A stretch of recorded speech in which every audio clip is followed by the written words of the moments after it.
Yoho, apa kabar nakama semuanya? Semoga nakama baik-baik saja. Cerita manga One Piece memang sudah mendekati akhir. Beberapa misteri sudah hampir dikupas satu persatu. Seperti cerita mengenai perjalanan Roger yang datang ke Laftel maupun penurunan para tahta Yonko. Dalam dunia One Piece ada satu karakter yang berperan penting di masa lalu. Siapa lagi jika bukan Joy Boy? Dan hal yang akan kami bicarakan hari ini adalah mengenai arti mendalam dari Ors yang kerasukan bayangan Monkey D. Luffy. Jadi, selamat datang di Mega Teori Diskus OP. Tanpa basa-basi lagi, langsung saja mari kita mulai. Yang khas dari manga One Piece adalah setiap ceritanya saling berkaitan dengan arc-arc lama. Cerita One Piece tidak berjalan linear seperti manga-manga pada umumnya. Cerita One Piece memiliki unsur poin yang bercabang. Dan salah satunya adalah sebagaimana arc Thriller Bark yang berhubungan dengan arc Wano Kuni.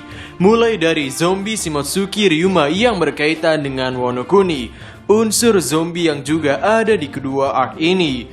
Lalu nama Big Mom dan Kaido yang disebutkan pada arc Thriller Bark. Dan yang tidak kalah mengejutkan, pada arc Thriller Bark kita mengenal salah satu raksasa kuno yang bernama Ors. Dikatakan bahwa Ors dikenal sebagai makhluk yang jahat. Ors juga dikenal sebagai raksasa penarik benua. Di arc Thriller Bark, Gecko Moria membuat Ors sebagai zombie ke-900, yang mana bayangan yang digunakan cukup spesial, yakni bayangan dari Monkey D. Luffy. Clue terselubung mengenai wujud Joy Boy. Meskipun nama Joy Boy hanya disebutkan beberapa kali dalam cerita, yakni oleh Nico Robin pada saat arc Fishman Island, lalu oleh Raja Neptune di Fishman Island, selanjutnya oleh Kaido pada arc Wano Kuni, oleh Roger pada saat perjalanan menuju Pulau Laftel, dan oleh Momonosuke pada One Piece chapter 1040 dan chapter 1041. Ya, meskipun telah disebutkan beberapa kali, Eiichiro Oda tidak memberikan sedikit ilustrasi mengenai bagaimana wujud dari sosok Joy Boy ini, yang membuat para fans One Piece bertanya-tanya apakah Joy Boy adalah manusia biasa atau ia berasal dari ras lain. Di cerita One Piece itu sendiri cukup kental dengan yang namanya Inherited Will atau keinginan yang diwariskan, seperti Luffy yang digadang-gadang sebagai the next Goldie Roger. Dan tidak sedikit fans One Piece yang menganggap bahwa Monkey D. Luffy adalah the next Joy Boy.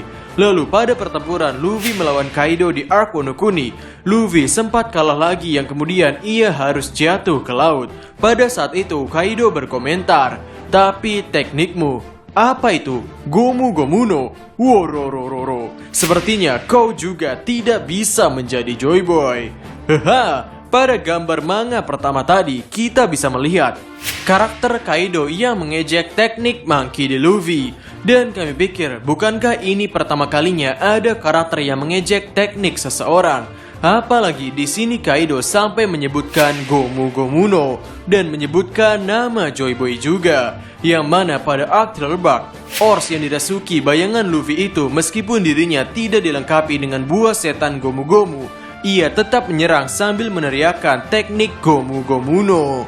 Ya, kami tahu bahwa hal ini terjadi karena zombie itu akan bergerak sesuai dengan bayangan yang dirasukinya.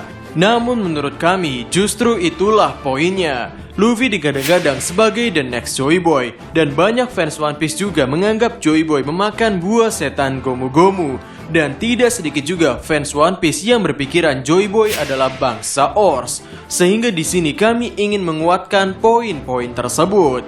Joy Boy, Ors, dan Gomu Gomu no Mi. Eiichiro Oda mengkaitkan Ors dengan karakteristik Luffy si topi jerami yang identik sekali dengan the next Joy Boy. Dan pada saat flashback S dengan Little Ors Junior, S mengatakan bahwa ia membuatkan topi jerami untuk Little Ors Junior yang S pelajari di negeri Wano Kuni. Dan Wano Kuni itu sendiri, tepatnya Onigashima, digadang-gadang sebagai kerangka tulang dari Ors paling terdahulu. Lalu di arc Thriller Bark itu sendiri, Ors mencoba untuk mengenakan topi jerami, yang waktu itu tidak ada topi jerami yang cocok untuk ukurannya, sehingga ia mengambil bangunan, yang kami yakin nakama menangkap poinnya. Dan jika memang benar di masa depan Joy Boy itu berasal dari ras Ors atau ras raksasa yang mengenakan topi jerami, maka itu akan menjadi seperti simbol. Bayangkan kita berdiri di sebuah pulau dan melihat ke laut.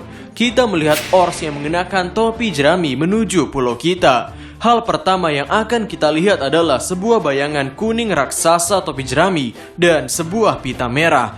Yang mana ini mirip seperti kita melihat matahari terbit atau sebuah fajar. Yang lagi-lagi konsep fajar sedang ditekankan dalam cerita ini. Ors disebut sebagai para iblis. Entah kejahatan seperti apa yang ia lakukan pada dunia, entah hal seperti apa yang mereka lakukan pada masa lalu hingga mereka dicap sebagai iblis. Namun pada cerita manapun, iblis adalah musuh alami para dewa. Yang di cerita hari ini kita mengenal bahwa kaum Margadi disebutkan oleh Corazon sebagai musuh alami kaum naga langit. Kami tidak mengatakan bahwa Margadi itu bangsa Ors, tapi dengan mereka yang dianggap iblis dan iblis identik sebagai musuh para dewa, memperkuat kemungkinan bahwa Joy Boy berasal dari bangsa Ors. Mengingat Joy Boy atau kerajaan kuno di masa lalu bertarung dengan 20 kerajaan pendiri, yang mana 20 kerajaan pendiri saat ini disebut sebagai pemerintah dunia. Dan sekarang kita masuk untuk mengkaitkannya dengan Gomu Gomu no Mi. Terlepas dari Gomu Gomu no Mi ini adalah nama asli atau nama yang sudah diubah dari sejarah, tapi kekuatan dasar yang kita ketahui dari Gomu Gomu no Mi adalah karet. Dan kita sudah melihat manusia biasa yang berhasil mengasah kemampuan Gomu Gomu no Mi, yakni Monkey D. Luffy. Dengan kekuatan Gomu Gomu no Mi ini memberkahi Luffy untuk bertarung hingga di titik sekarang, yang mana Luffy hanyalah seorang manusia biasa. Bayangkan jika kekuatan Gomu Gomu no Mi ini ada di tangan Ors. Oh, kita tidak perlu membayangkannya, karena di arc Thriller kita sudah diberi sedikit gambaran. Ya, meski Ors waktu itu tidak merenggang seperti Luffy karena ia tidak memakan buah setan Gomu Gomu, namun ia pernah menggunakan teknik Gomu Gomu no Gatling Gun, yang tentunya dengan serangan beruntun seperti itu membuat hal yang ia serang langsung hancur berantakan. Yang ingin kami katakan adalah buah setan Gomu Gomu no Mi ini akan menjadi sangat berbahaya jika di tangan para Ors. Itu akan menghasilkan serangan yang benar-benar merusak. Tidak heran jika Gorosei atau pemerintah dunia mengamankan buah setan Gomu Gomu no Mi ini, karena mungkin di masa lalu mereka sudah melihat dengan mata kepala mereka sendiri mengenai seberapa besarnya daya hancur yang bisa buah setan ini lakukan. Dan mungkin alasan kenapa pemerintah dunia tidak dari dulu memburu Luffy si topi jerami yang memiliki kekuatan Gomu Gomu no Mi adalah karena ternyata buah setan ini dimakan oleh manusia biasa, sehingga mungkin mereka merasa tenang-tenang saja. Lalu barulah setelah yang Luffy alami hingga ia bisa pergi ke Wano Kuni, pemerintah dunia baru menyadari bahwa ia tidak bisa meremehkan Monkey D. Luffy dan langsung berikan perintah pada CP0 untuk membunuh Luffy si topi jerami. Lalu pada arc Reverie, kita juga diperlihatkan Im Sama yang sedang melihat topi jerami raksasa. Yang sebetulnya dari gambaran ini, topi jerami ini sepertinya tidak akan muat untuk tengkorak yang hadir di Onigashima. Namun kami yakin topi jerami ini adalah topi jerami yang sangat penting dalam cerita. Dan kita tidak perlu heran jika di kemudian hari tiba-tiba topi jerami raksasa yang ada di hadapan Im Sama ini tiba-tiba muat atau cocok untuk pemilik tengkorak yang hadir di Onigashima. Karena terkadang Oda nggak konsisten. Contoh ketidakkonsistennya hadir pada arc Wano Kuni, di mana pedang Enma yang di tangan Oden terlihat cukup besar, tiba-tiba menjadi cukup kecil di tangan Roronoa Zoro. Ya, kami tidak perlu menyebutkan ukuran dari tubuh Oden maupun Zoro. Penggambaran ini seharusnya sudah cukup untuk membuktikan bahwa Eiichiro Oda nggak konsisten. Menciut dan membesar. Hal ukuran biasanya selalu menang, atau meskipun tidak selalu menang, ukuran selalu diuntungkan. Orang yang lebih tinggi dalam permainan basket akan lebih mudah untuk menggapai ring basket. Orang yang lebih tinggi dalam permainan bola voli akan lebih mudah untuk loncat dan memberikan pukulan. Begitu juga dalam pertarungan. orang yang berbadan besar dan posturnya tinggi akan lebih diuntungkan dibanding mereka yang pendek dan kecil.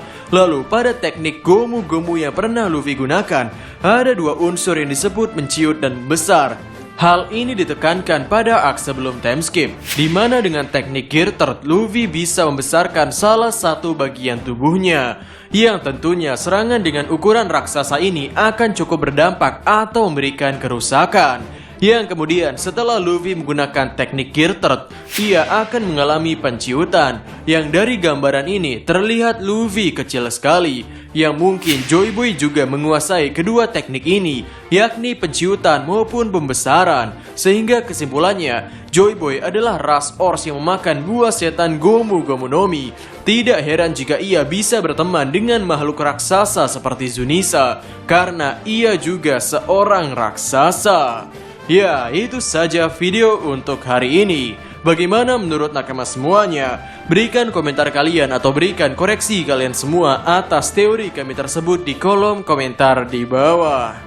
Jadi, kami Diskusope dan terima kasih banyak.